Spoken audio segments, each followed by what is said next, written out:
దున్నపోతు తొక్కిసలాట గురించి మాట్లాడితే ఎట్లా ఉంటుందో పాకిస్తాన్ నీతి గురించి మాట్లాడితే అట్లాగే ఉంటుంది. మొన్న వాళ్ళ డిఫెన్స్ మినిస్టరే చెప్పాడు, అవును మేము ఉగ్రవాదం బాగా పెంచి పోషించాం, రష్యాని దెబ్బ కొట్టడానికి అమెరికా యూరప్ దేశాలోళ్ళు వాడుకున్నారు మమ్మల్ని అని చెప్పి.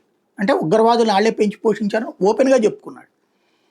ఇప్పుడు ఆ ఉగ్రపాములే వాళ్ళనే కాటేస్తున్నాయి. అవి తాచుపాములు వెంటాడి వేటాడి చంపుతున్నాయి వాళ్ళని. అది వాళ్ళ సైన్యమే ఫేస్ చేస్తుంది. ఇదే సందర్భంలో మొన్న ఒక దారుణమైన వ్యాఖ్యలు చేశాడు బిలావల్ భుట్టో జర్దారి. ఏమని, సింధు నీళ్లు ఆపేస్తే కనుక ఆ నదిలో హిందువుల రక్తాన్ని భారతీయుల రక్తంతో నింపుతామని చెప్పేసి. సరే, దానికి ఓవైసీ చెప్పుకొచ్చాడు, అంత దమ్ముందా నీకు, జాగ్రత్త, నోరు కంట్రోల్లో పెట్టుకో, మీ అమ్మ ఏమైంది, మీ తాత ఏమయ్యాడో ఒకసారి గుర్తుపెట్టుకో, వాళ్ళని మీ దేశంలోనే చంపారన్నటువంటి గుర్తుపెట్టుకో అన్నటువంటి విషయాన్ని చెప్పుకొచ్చారు. ఇప్పుడు అక్కడ మరొక కీలకమైనటువంటి ఆ భుట్టో ఇప్పుడు తాజాగా ఉగ్రవాదానికి సంబంధించి తను ఒప్పుకున్నాడు, మాది ఉగ్రవాద దేశమేనంటూ.